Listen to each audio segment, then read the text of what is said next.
being separated from my siblings, as well as being separated from my dad, and having so many questions, not having him in the household, I just saw a lot of what I didn't want. And so that forced me to grow up a lot faster than most of my peers, where I valued relationships and I always wanted to get around people who had solid, stable marriages. And so that drives me daily to become the person that I need to be in order to be the right mate in marriage. So. Awesome. Yeah. I also come from a household of divorce. My dad's remarried today though. My parents divorced when I was like 4. That's all that I know. I didn't really know much else. I think my mom and dad had very different perspectives of what a healthy marriage looks like. And so I grew up with more so my dad, and grew up in the church too, so I had a better understanding of what a healthy dating relationship looked like and what a healthy marriage looked like. And so I never really considered, divorce never came to mind as I started thinking more about relationships and marriage growing up. So I think I had a very healthy understanding of what a good relationship was to look like. Yeah. Now, how do you think the way that both of you were raised influences the relationship that you two have now? Yeah, I think it helps us relate a lot. Because we both come from households of divorce. We have 4 households to visit when we go visit family, and it makes it really fun. But we've also seen different dynamics because all 4 of our parents do different things when it comes to relationships. So my mom is remarried, her dad is remarried, her dad is in the church, and stepmom is in the church. My parents really aren't involved too much in church life, still figuring some of those things out. And so it helps us recognize, all right, our big goal, we don't want our kids to ever ask where we spending Christmas. Because when it comes to us, and when the holidays come around, graduation, things like that, we have 4 Christmases, different things. And although it seems kind of funny, it's a struggle. That's not cool, having to be the one to navigate who's going to be at the table, or who can come to this event and who can't. And so we don't want that for our future generations. So it drives us to set the foundation and make our kids' floor our ceiling. Awesome. That's awesome. Keisha and Antoine, talk about how you were raised and how does that influence the relationship that you have today? All right, well, as most of you might not know, that John that's actually my stepfather. Yes. Right. So my father had 2 other kids older than me, and as a child coming up, it was like I would see him just giving them everything that they wanted, and me just sitting back. I'll call him, hey, how you doing? This and that. Just a conversation was just real short. And it was like, once I have my family and my kids, whether my wife and I be together or not, or the mother of the kids, I'm gonna take care of my kids. Yeah. Because he did for them what he didn't do for me. But even though my stepdad was there since I was 2 years old, I mean, great person, did everything for me. But still in the back of your mind, you think that your real father is like taking care of other kids and not doing anything for you. So that's what, wow. It got me to, when I met Keisha, it was like, this is it. I mean, we had our bumps and bruises along the road and things happened, but I knew that this is where I wanted to be at for life.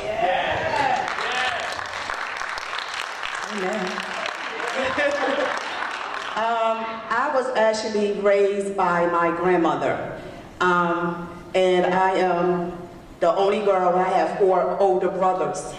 So me looking at them and the way they treated women and different things they did to women and this and that, it taught me what I wasn't going to tolerate, what I wasn't going to put up with.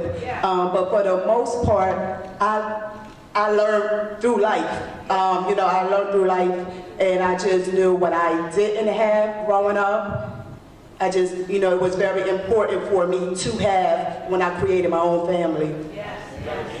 Keisha and Antoine, talk about how that impacted your relationship today and how you are with your family and your kids. It's so powerful. We celebrate you, Pop, as Brother Antoine celebrates you this morning. We celebrate you too as their father and leader in their home. Amen. Well, me growing up in the projects, Riverside, I looked up to my uncles. And my uncles, they ran women, they sold drugs, they did drugs. So, and as in Riverside, you coming outside your house, that's all you see is women selling their bodies, dudes selling drugs. So obviously this is what I seen, this is what I was gonna become, So for a moment in my life, that was me, But then on another aspect, I'm like, My uncles drink, I don't drink. I never drink. My uncles used to cuss and I never cuss. But as far as running women and selling drugs, I'm like, if I can stop the other two, why can't I stop and not do these two? You know? So I had a plan in my mind that, all right, Kiwana was first born. It was like, all right, my life has to change. You know, I can't go to jail and my daughter called another man daddy or whatever, you know? So my life had changed from that point on. Yes. Amen. Amen. Can you repeat the question, please? How the way were you raised, how does it impact your relationship today? Well, as I stated, I learned a lot just by going, just doing life. And there's something that the guys talk about in your book is what is in the history. And it's like it's a lot of things that you wish you know then, and what you know after the fact or whatever. I didn't know really the background that my husband, where he came from. Like, he really didn't have a positive role model. He didn't really have a man in his life to show him how to treat a woman, how to take care of a woman. So we went through a lot of stuff, a lot of things in life, a lot of bumps and bruises in life. And, it's like not making any excuses, but after a while, I had to, reprogram my mind and say that it's a generation curse. It's not really him that I'm mad at, It's not really him that I'm fighting with. It's the spirit. It's the different things that, he didn't know. He didn't know how to do, so I had to show him. I had to, don't want to say teach him, but I had to teach him how to love me, how to take care of me. And like I said, I had to show him and let him know this is what we're not going to do. And again, I wasn't raised with my mother and my father. This is something I knew that I wanted in my home, and I just didn't want them to go through the things that we went through. Again, we had to break the generation curse with our children, and just show them, be a model, how life can be. You can be married. Everybody is, it's okay. It don't have to come from a single home. I just really celebrate you all sharing that, because you may go through bumps and bruises, but when you decide that this is what we have, this is what we're going to do, we're going to be intentional. And in spite of whatever those bumps and bruises are, we have a goal. That's what we're looking forward to, and that's what you're putting the work in, and you can see the evidence of it in your lives. And also, back on my wife, we had Kiwana, we weren't saved, but when she was pregnant with the boys, she was into church and starting to get herself together. And I can remember her when I come in at night, praying every night over her stomach that this Selby generational curse ends with these two, and it was just amazing.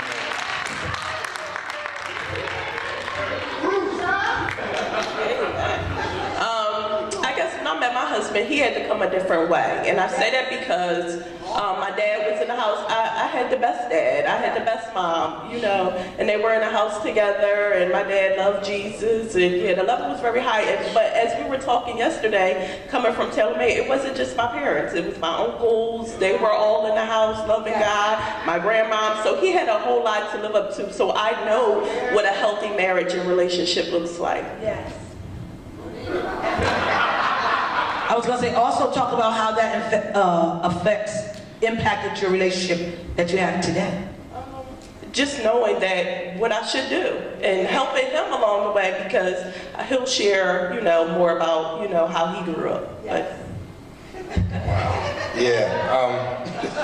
We had a total, it was night and day. She grew up in the two-family household. I just had my mother in the projects, and my father was a Rolling Stone, me and my sister may be 2 months apart from each other. So, and all I knew, kind of like Bruce, is womanizing, alcohol, drugs. I grew up in 3 different projects. I can go from I was just such a cool kid that my stepfather would take me out on Sunday night, and I wouldn't see home sometimes until Tuesday morning. And I would never tell my mom where we went, the things we did, and the things I seen. We're talking about a kid that's, 6, 7, 8, 9 years old, and this went on for years and years. So this is the way I grew up. So when I got into relationships, most of my relationships were fake and fantasy. I knew the perception of what a man was supposed to be, and I seen all the womanizing that was going on, so I would be fake until I got what I needed out of that particular person, and I would give you the fantasy that you wanted until I got what I needed, and I move on. I'm skirting down the road to someone else and, you know, somewhere else. And that's how I grew up most of my life, and then it wasn't until literally came through the Word that I seen someone modeling what manship really was, modeling what a man should look like, modeling what a man should talk like, and loving one wife. And I remember specifically having a conversation with Pastor Burns, like, I got too many women, and she said, you need to go back and apologize to them all. I was like, that ain't God, you know? But I did, I had to repent and immediately go back, because now I'm thinking, I didn't hurt a lot of daughters, a lot of mothers, and this is way before I even met my wife. So my childhood growing up, seeing my mom hurt and seeing her go from relationship to relationship, and my stepfather and what he did with me, and the other men in my life that were around, they were womanizing consistently, you know. I came up thinking, this is what it's supposed to be. And it wasn't until I got under the Word of God, got under the man of God teaching, like, whoa, this was all wrong. You know, even when I was looking for a wife, I had a list of things, and they were all fleshly motivated things for myself. And God said, I'm not honoring that. Clear as day. Had me erase the whole board and put certain things down there. And I guarantee, and I stand here today and say she met 8 of the 10 things I put on my board. 8 of the 10 things. And I specifically said to God, if you God and you're really God, number 1, her father got to be a pastor. Wow. And sure enough, the woman I meet, her father's a pastor. And then, like I said, the other 8 things she met with no problem. You know, we're working on the other 2. You know? Just before I move on to Evan, talk about how you met Alexis. She was all over me, y'all. I was hitting her with the bitty bop, you know what I'm saying? I was doing my dance, yeah. Take that. She's like, I had to have them. I'm trying to tell y'all, I was came in there like smooth breeze. I was looking good. That's the truth. Now tell us the real story on this Sunday morning while Jesus Christ and the whole world is watching. Okay. That was a fantasy. We met. I was actually working at the university where she was going to. She was a senior. I was actually working, and don't know. Now we know why the Lord brought me here. I was a cop for some time. I wanted to go back to the university I graduated from and got a job, and we came across each other's paths. We saw each other. We didn't really at that point recognize what was going on at the time. I began to work with her group called the Ambassadors for Christ. We came there, advisor on the campus, and next thing, one thing led to another. Our relationship just started growing. We started working with each other more. We started spending more time with each other. We started praying with each other. We started doing ministry with each other on that level. Just doing a lot of ministry on the campus of Cheney, and pastors up, concerts. We were just doing a whole lot of ministry. And then she went home one Thanksgiving break, and I looked at her and I said, and I love to eat. You gonna bring me back some food? And when she brought me back mom's greens and grandma's mac and cheese, I said, I got to keep this one. She brought back the food. I said, oh, okay. And this is where we're at now.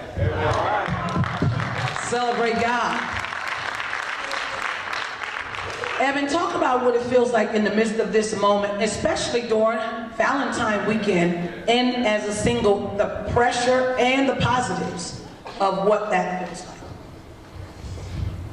It feels great.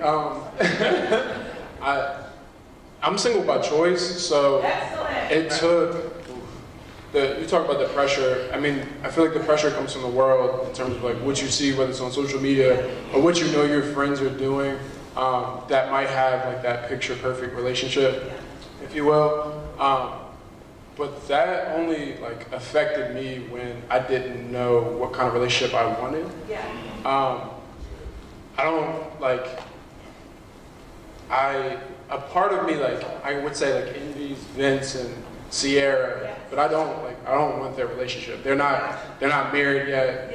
They don't have the 39 plus years of marriage. Like, I want more of what you and Pastor Dave have. So, like, when I don't have that perspective, then I can fall into the trap of like, oh, like, woe is me, I'm lonely, I'm out here, it's Friday night, I'm on the couch. Like, but I mean, the positives from it is just knowing that, like, before I get married, I have an opportunity to grow myself and to, like, be in a pre-season mode, if you will, and to really build on myself and get around people, you know, such as yourselves who have the fruit on the tree. Amen. Talk about what you would say to somebody who is single, who is experiencing, because there's a lot of pressure during this time, and whether in the church or outside, particularly this millennial generation, they're always looking for sometimes somebody to hook up with, or not be alone, or not be by themselves. And you can be seasonal single, but you feel sometimes that you're tired of waiting on God. Talk about that a little bit. No, that's good. For me, just going through that season, first of all, like, for my mindset to change, I had to get around people who weren't like that, who weren't in that same season. So when I was in that season is when I had friends that was in that season as well. But when I started coming to, you know, church events, tailor-made, First Friday date nights and things like that, and I'm talking to different couples who've been married, and they're telling me what they did and what they needed to do to get to the point where they are. Like, my mindset started changing, and I stopped worrying about, okay, I'm lonely, I'm this, that, and the third, and I started worrying about, like, okay, what do I need to do to better understand myself? Like, how can I come into the relationship? Because, take a step back, I feel like all too many times I was worried, like, oh, I need to find this perfect person, but I wasn't growing myself to be able to match that person when I got to that point. So I had to grow myself, build myself up, understand, like, what do I not like? What do I fear? What do I want to do with my life? What does God have for me? What's my personality trait? What are my strengths, my weaknesses? And then, like, when I started understanding what those things were, I stopped worrying about it more. So, like, I'm lonely, you know, I just started building myself, and I'm just excited for the woman that God has for me, so. Awesome. I want to just really encourage Vincent here, because you have to start here if you're going to get in a relationship. You have to start by dating somebody who you believe honors God the way you do, and you may think differently, have different assignments in the earth realm, but you have to first decide to start somewhere, take the risk, decide that I want to give myself as a gift to someone. And so talk about Christ's role in your relationship. Yeah, he is everything, literally. And I don't say that just as a cliche. I know when we first started dating, that was one of the first things we talked about when we had this conversation. I remember we were in the parking lot, and we had tubs of ice cream, and I looked at her and I was like, so what are we doing here? And, you know, we just talked about the fact that we don't want to date just to date socially. We want to date intentionally. There's no point in investing a year, 2 years of time into this time and emotions and all this stuff just to break up. It makes no sense. And so we already knew, all right, what's the purpose of dating? The purpose of dating is to pursue marriage. And we also knew, you know, I was new in my faith when I was actually walking things out, and I think Sierra was too when it comes to actually having a personal relationship with Christ. But that was one of the things we knew we wanted, was he is the center. I know Pastor Dave talked about this analogy when we were at Bible study one time. It's like this triangle, right? If you guys start right here and God is here, if you guys are both looking up to God, eventually you guys are going to meet up here. And so we started pursuing that and following that, and it's been in different ways. I think as we've grown, you know, coming up on 2 years of dating, I'm getting ready to graduate from college, and, you know, you start asking questions and whatnot. I recognize that Christ I need Christ like never before in this time, you know? And in all reality, I think about, all right, cool, we're dating in preparation for marriage. We've been dating for a while now. I need to prepare to lead a household. And what does that look like? I'm following Christ. You know, he is my head, and I need to be credible to lead and credible to be her head if that's where we're going, you know, and well, that is where we're going because we're dating. Anyways, so he is a pivotal point of our relationship, and my love for her overflows out of the love that I have with Christ and the love that he's given me. There's nothing about our love and our relationship that is me, because prior to us dating, my relationships were crazy. They were relationships. And so he is the absolute center of everything in our relationship. I love it. Sierra, Dare, talk about some of the practices that you guys do to reflect God in your relationship. We did a lot of reading. A lot of reading. I think the more we've pursued our personal relationship with Christ, the better our relationship together has gotten. I think when we first started dating, we did a lot of reading and just a lot of discussions around like what we wanted in a dating relationship, in our potential marriage. A lot of prayer. That was an adjustment for me. Just praying together as a couple. I mean, it's just been so powerful. Because at first I just wanted to pray alone, have that just one-on-one time with God. But once you have that triangle, like get this relationship right first before you have this relationship right, I think that made our relationship a lot better. Just having that kind of intimacy. Prayer led into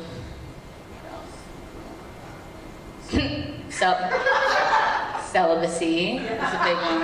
It's a big one. An adjustment. Do you guys want to talk about that a little bit? Yeah, sure. This is great because how many of you out here are single? Chris, and how many of you are single? Raise your hands. They're talking about their dating. They know that they're supposed to be married to one another, but how can they deal with celibacy or not in their relationship? Because that's a real issue. Even though you're a Christian, how do you manage dealing with the temptations of wanting to have sex with one another and still honor the Lord Jesus Christ? Amen. We had that call this morning. Pastor Dave and I were on the way back from the Chesapeake, and we had a call. We're not going to say their names. We love everybody here.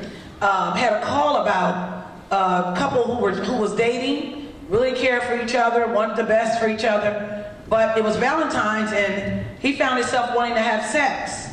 And she was like, no, because we're trying to honor God.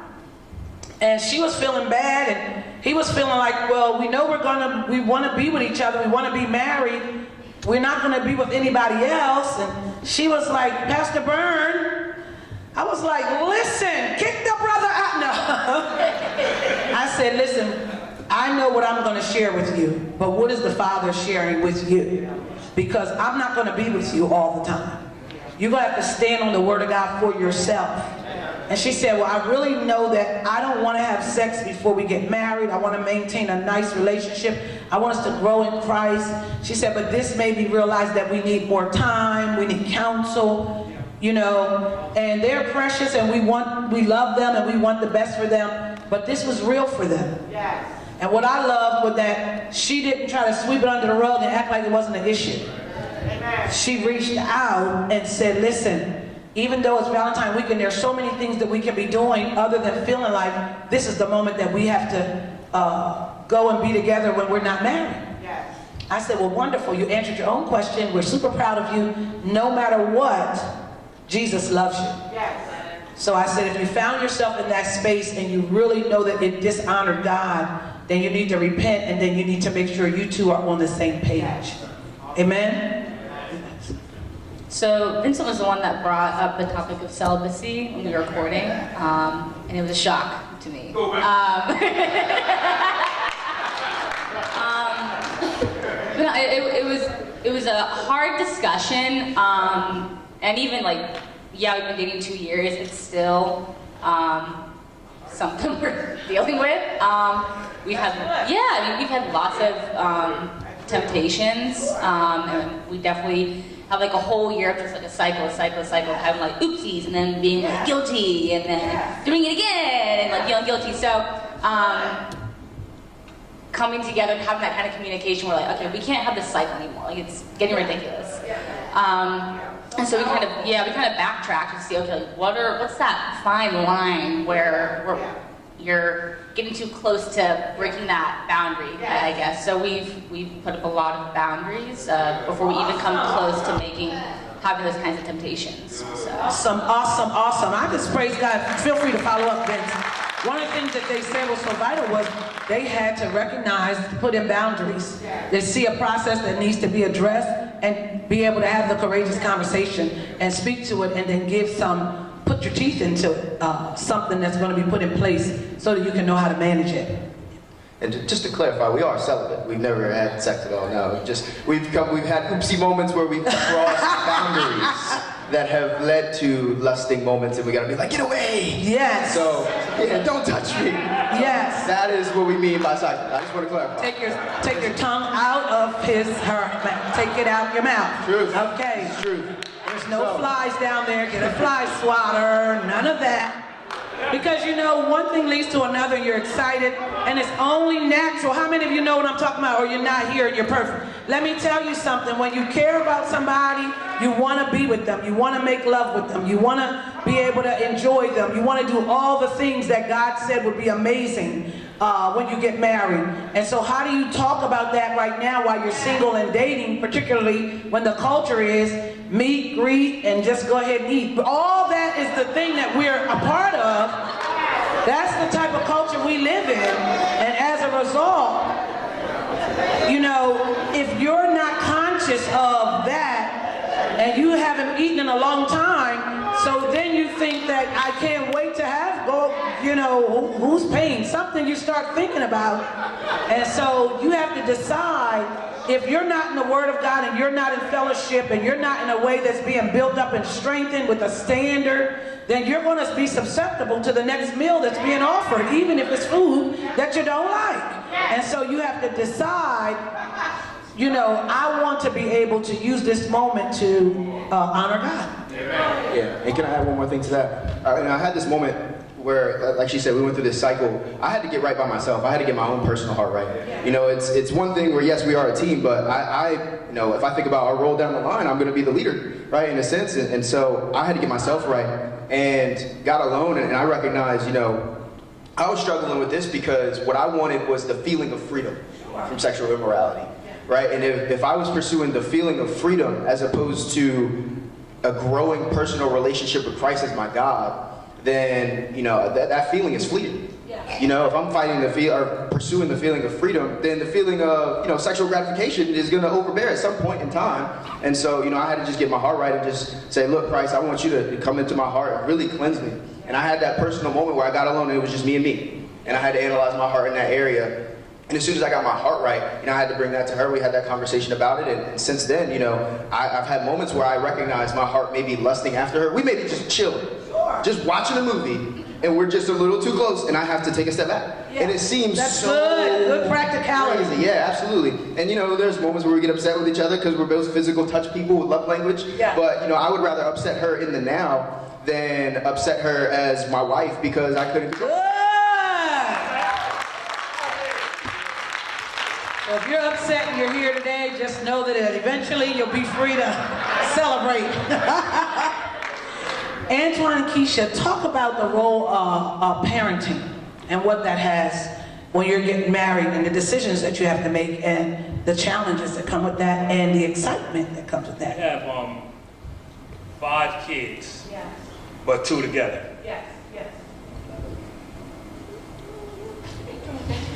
Y'all can talk about the parenting pieces that y'all talk about and how did that change your lives, because you guys do a lot. Coaching, how did it impact your lives and your kids? Oh, well, starting with Kiwana, she was a basketball player, so me constantly running the basketball games with her and back and forth, and sometimes my wife would come, sometimes she wouldn't. Then when the boys came along, I was always there. Yeah, okay, well, she was there. And then when the boys came along, it was running from basketball games with her, football games with them, and basketball games with them, but there were no quality time for her and I. So she would get frustrated, like, we always doing this for them and doing this for them. What about me? What about me? Yeah. And me in my mindset, like, it's all about my kids. Like I said, my father wasn't there, so me thinking my kids are coming before my wife, when took Dr. Dave to tell me that, nah, them kids gonna grow up and leave, and it's gonna be you and your wife. So, I had to turn it around and focus more on my wife. So, me and her, we started doing a lot of things together, and sometimes the kids would go to their events by themselves, you know, so. Okay. So you were saying, far as with the parenting and how we parent. Yes. And whatever you'd like to share. Okay, amen. Again, you know, with our children, because we didn't have the examples. We knew the things that we didn't want to do or the things that we did want to do. And like with the children being very involved with sports, I know I had shared this before, I was very involved with sports growing up, and I was actually pretty good at what I was doing. But I never had anyone in the stand cheering for me. I never had anyone, encouraging me and with things of that nature. Just like, what's the point? So you just give up and you just quit and I knew I'd never ever want my children to experience that, being alone or not having. It came to the point, like I said, we always went to everything together.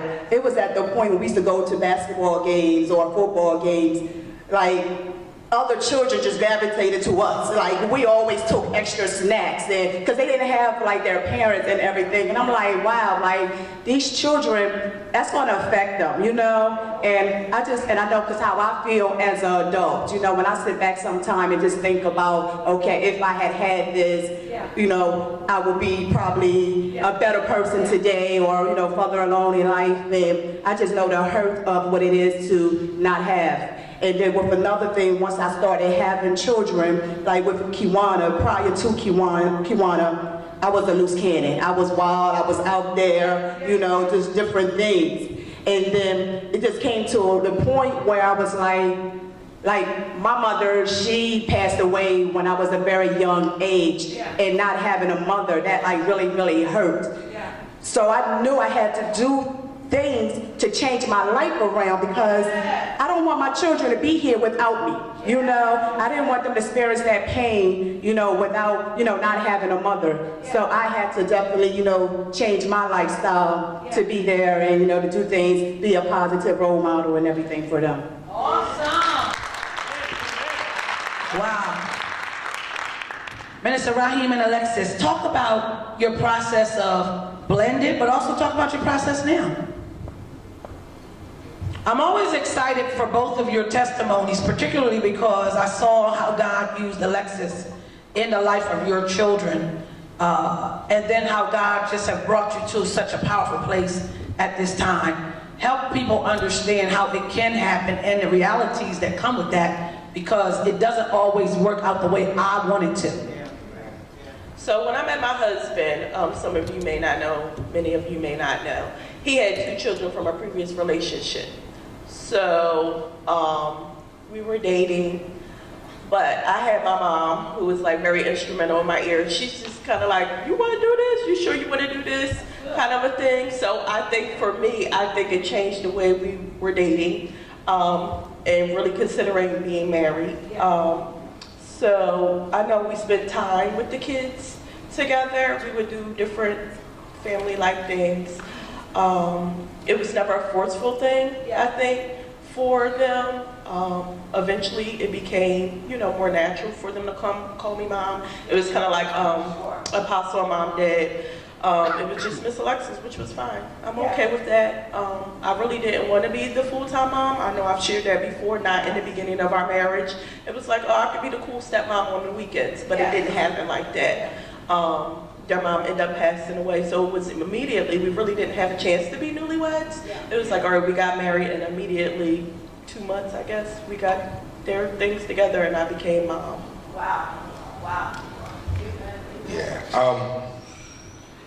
And like she was sharing, she came from a 2-parent household, and everyone in her family, uncles and aunts, were all married unless the Lord took their spouse home. So her mom, like she said, was instrumental. Like, do you really want to do this? And like I said, the bar was set high when I came into her life. And then my claim to fame was, I didn't have a lot of kids by a lot of women. My mindset was, I got 2 kids by the same woman, so I'm good. Just the mindset of, I didn't have 4 or 5 kids by, 6 different women, whatever. So when I told her I had 2 kids, and she was like, okay. And I was like, oh wow, most people turn and run. So when we sat down and we had the discussion, this is what we're going to do, and when I really said, okay, we're going to be together, and I went to her parents, and I actually asked for her hand in marriage by going to her parents. I literally did. And the question was, what about the kids? And I went right back to Dr. Dave, and I had a conversation with him. And one of the things he said to me was, you're that middle person. You're the one who's going to have to help eliminate a lot of questions on her end, and at the time when the mother was still living. You're the one who's going to eliminate a lot of questions. And the more you don't answer questions, it's more the barrier that's going to stay up, and it's going to hurt your current wife, and yet it's going to, the kids' transition is not going to be as smooth as you want. So I became an open book. Whatever you want to know, because I don't want my wife walking into something thinking I still got something going on over there. And at the time, because again, she was living, so if I'm going to go visit my kids, that's what I'm going to do.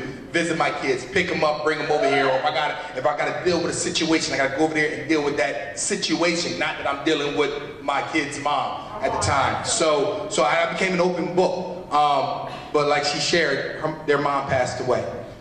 So they moved in with us. And there was no time for honeymooning and nothing. I bought a house, I'm gutting the house, I'm fixing the house up, and I'm getting married all within the same year. So we get married in November. I swear by January, everybody was in the house. Yeah. It was one big melting pot. And I know we used the saying blended family. And I use the analogy, sometimes when you throw everything in the blender, it's abrasive, it's crushing, it's fast, it's ripping things apart, and you're trying to hope you get that good tasting smoothie. Yeah. Well, throwing a family in like that and no one really knows each other, it was just like that at times. She had to get acquainted with living family members of the other side. And when we send those kids home to send them to visit grandmas and aunts and cousins and uncles, you're dealing with their mentality, you're dealing with their beliefs, you're dealing with those situations. And we had the Word of God.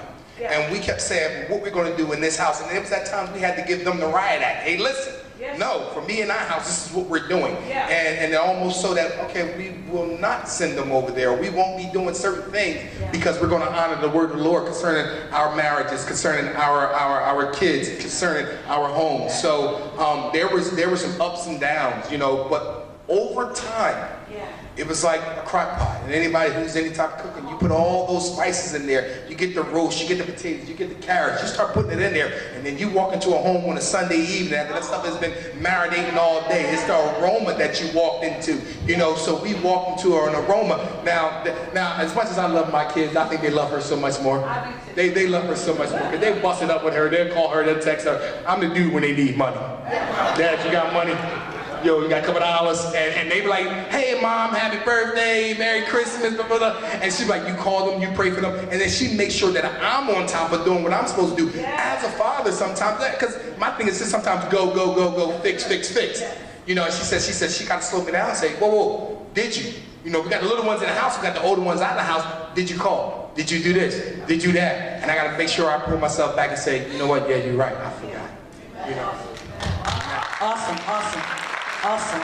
Is there anything else you would like to share with them just about your scenario or about Blended that you would encourage in the atmosphere? Because I so appreciate them being so transparent and honest so that, yes, you're going to get married. Yes, you're looking forward, if that's what you're looking forward to, but also to eliminate some of the fears because everybody's situation is very different. But you have to decide, one, what role is Christ going to play in your process? You have to decide what is it that you want from one another. And you have to decide to try to understand what is it that each other are bringing to the table. And you have to be willing to want to listen and know that it's not my way or the highway.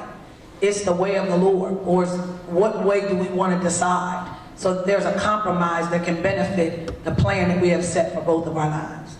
I do want to, if I could, highlight certain things. If there's a traumatic event in life that calls you to be in the blended family, we love God, we love Jesus. But if there's therapy around, get it, especially if your child is young. Get the therapy, get the counseling. I mean, we have all wisdom, all knowledge, as God gives us that, but He also gives you counselors and therapists. And luckily, my wife went to school for psychology, and she's a school counselor. So in reality, not to say that I didn't pay for that stuff, but in reality, if I didn't have her and she was like, say, an alpha individual like I am, we probably wouldn't have thought about a lot of the things, a lot of issues. There's a lot of emotional stuff that children go through, especially even if it's just a divorce, if it's a separation, whatever it is. It might not be as traumatic as our situation was, but just the fact that someone said, I don't no longer want to be in this relationship no more, and I'm going to be with someone else. That's traumatic for the children. So if it needs to be, get the therapy. It's there for you. Definitely. And then ultimately, build your family. Build the foundation on the Word of God. Heaven and earth shall pass away, but the Word of God shall remain the same concerning your family, concerning your life, concerning your children. And the last thing I say, and even if you don't see in them what you believe God has called them, keep calling them. Keep calling them. Don't take them dreams away from them children, but constantly keep calling those children what God called them, what you see in them. And even though they might not believe it, but as you leave there, and once they leave your house, you raise up a child to which the way they should go. So when they leave you, they should never depart. So you keep leaving them with the Word of God in their life and what God called them, and keep cultivating that childlike atmosphere in their mind. Don't never take their creativity away, and just keep pouring into them. You'll be amazed what God is going to do. Awesome, awesome, awesome, awesome. Evan, I want you to talk about what do you do for fun as a single? What do you do that causes you just to enjoy yourself? Because sometimes people think that, okay, I go to work, I go home, I go to church. Is there anything else in the world that you could be doing? Yeah, there's a lot of stuff I could be doing. And even to take a step back, I had to take a moment to find out what makes me happy. So like what that required was separating myself from a lot of things, from social media, from other friends, because I feel like I would get into things that other friends would want to do. But I really had to get like alone with myself and just ask like what makes me happy. So I mean honestly, like you can just go and take trips. Like I'm a family person. So like for Christmas, for an example, I took my mom up to Philly, took my dad up to Philly, separately, took my brother and did some stuff in Delaware. But like things like that, like, I mean, it's not necessarily me alone. I'm with other people, but just thinking about things that really make me happy. Whether it's just reading just to grow. There are certain like YouTube channels that are, if it's just faith-based that I like. Was chatting with Kyle not too long ago. He really loves like dancing, so like just figuring out like watching dance videos and just applying that. But I think like it's going to be different for every person. But just taking that time and being intentional, like just to not be around other friends and just to ask like what truly makes me happy. And Evan, talk about before we move on. What has it meant for you to be a kingdom citizen, a Christian? Sometimes we think that, when people say, there are no Christian men who are saved that really love God, that are manly men in the body of Christ. What do you say to that? One, that's not true.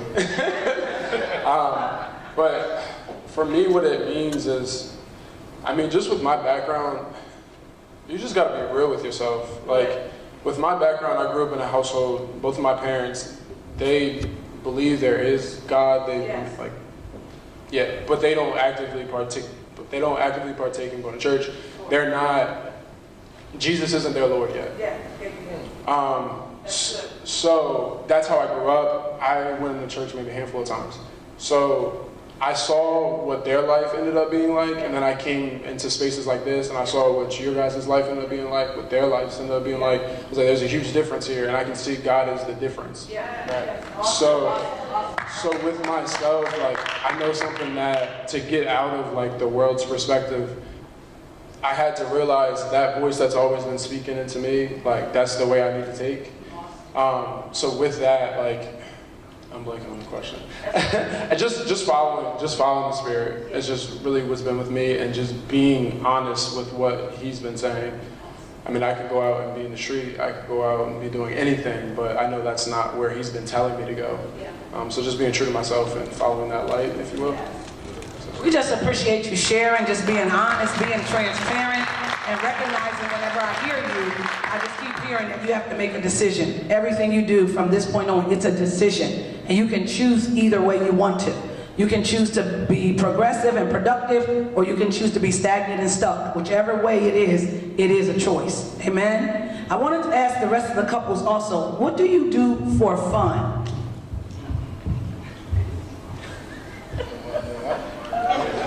That can be spoken out loud in front of God and everybody.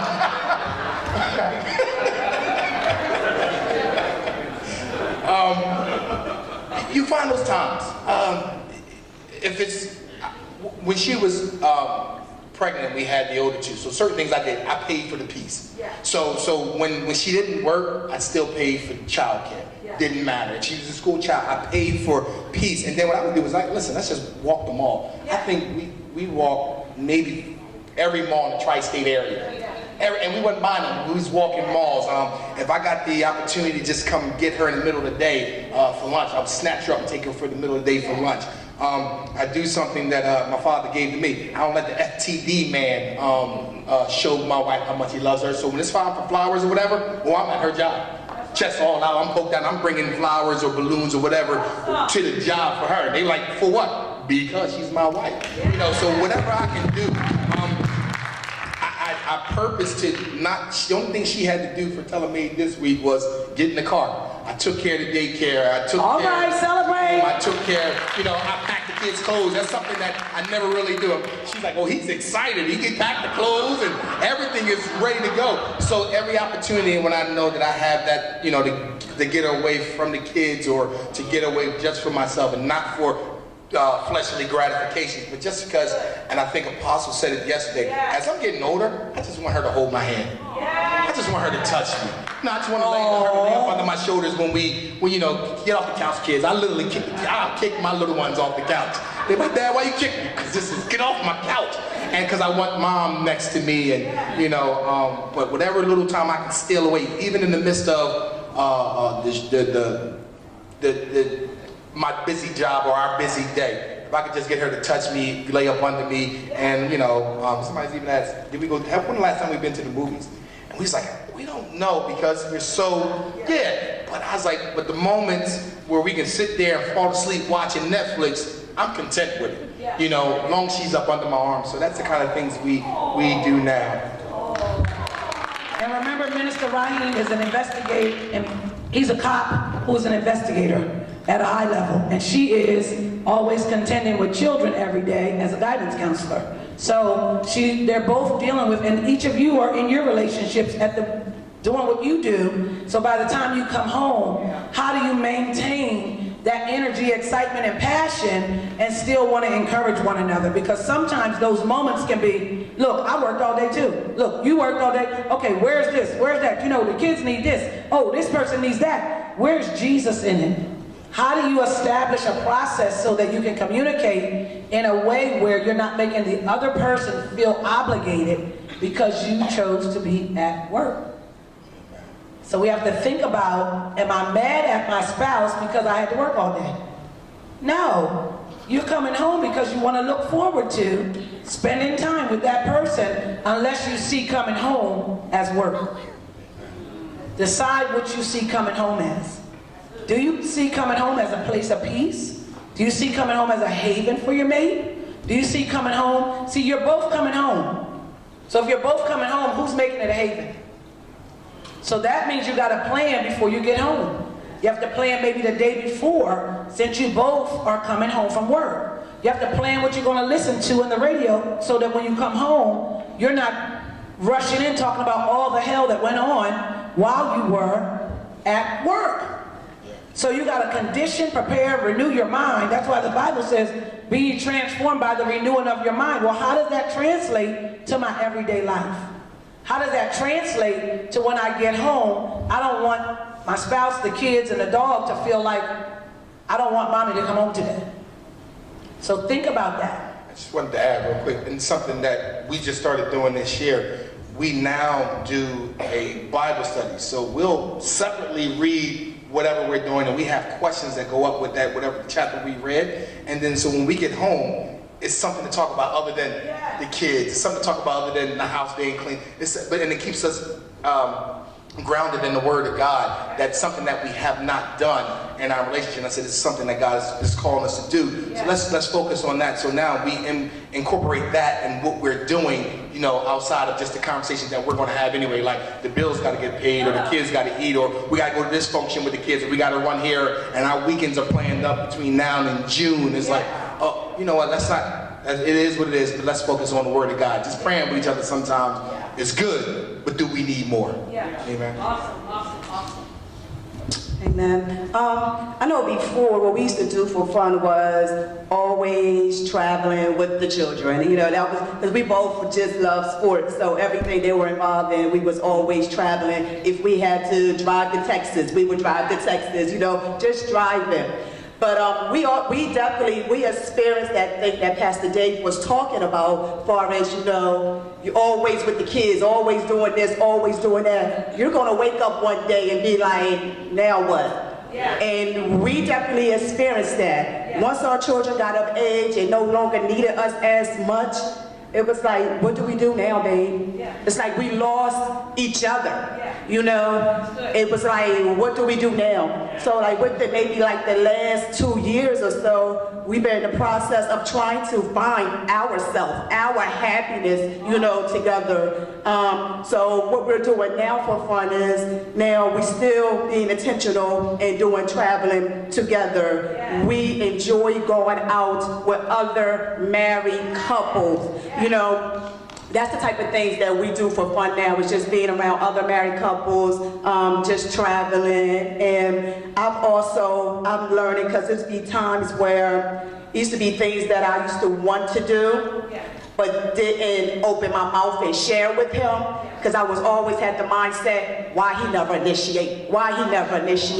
And by me being quiet all the time, and I want to do something, but not sharing it with him, thinking he's supposed to know, okay, it's a Friday night, let's do this, or whatever. And by me not sharing, I'm walking around the house frustrated. I'm walking around the house, I'm upset, and he's going la la la la la, not even knowing why I'm frustrated.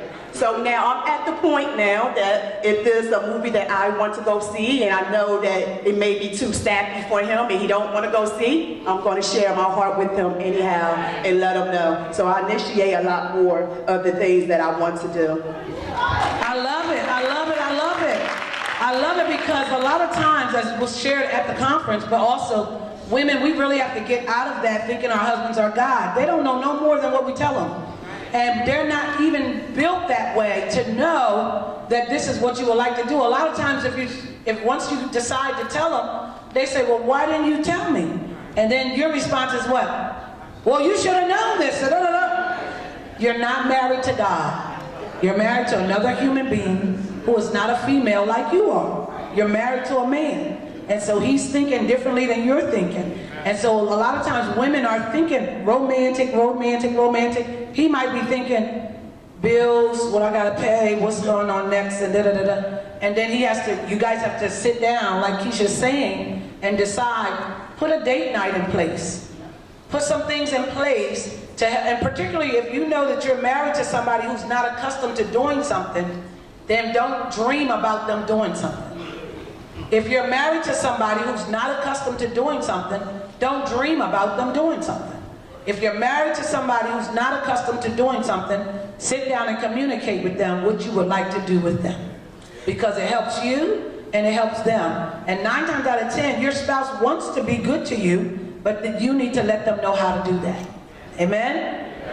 Like my wife said, she likes to travel, so every opportunity we get or something comes up, I'm on it, like, all right, let's do this, let's do that. But there was a time where, before we start paying our tithes like we're supposed to and not fully got involved with the church, we struggled. And she used to always tell me, babe, I feed off your energy. You know, so if you down about a bill or you worried about this, then I'm worried about it. Yeah. So now that everything's in order and I'm able to, if something come up this weekend, next weekend, and she'd be like, babe, I want to go, we can go, you know? And all the bills are paid in the house, we had no problem.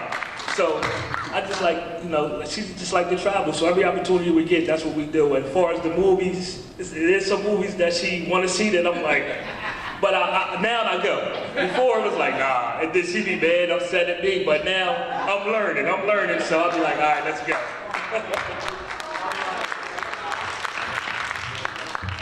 So what did you hear? You're hearing compromise. Amen? Sierra and Vince. I could spend 24/7 with this guy, but we do have our Friday date nights. I'm someone who likes relaxing nights, so I'll be like, let's get in our fleece pajamas, let's drink some tea and watch a movie.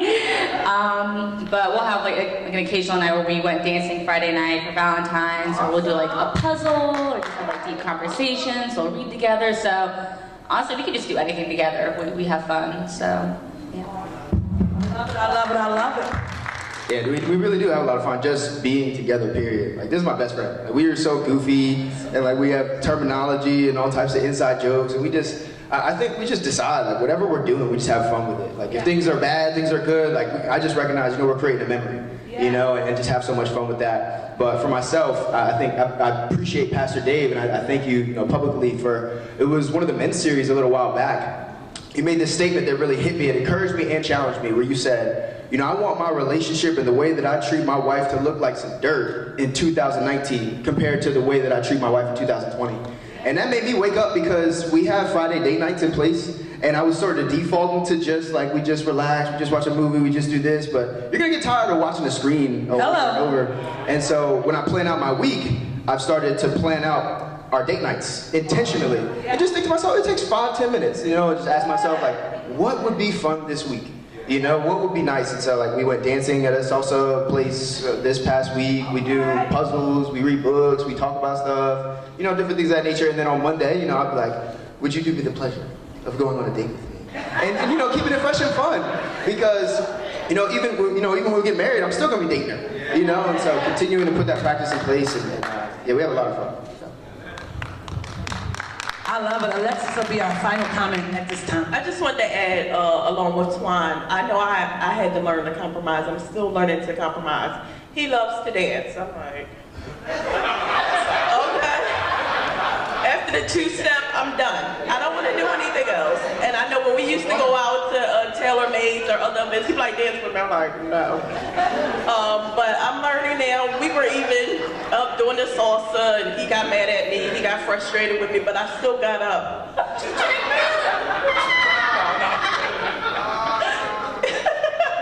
I still got up and danced with him anyway, but it's just learning to compromise and have fun. I'm still laughing about it. It's fun. It's funny to be there. Just celebrate our panel today.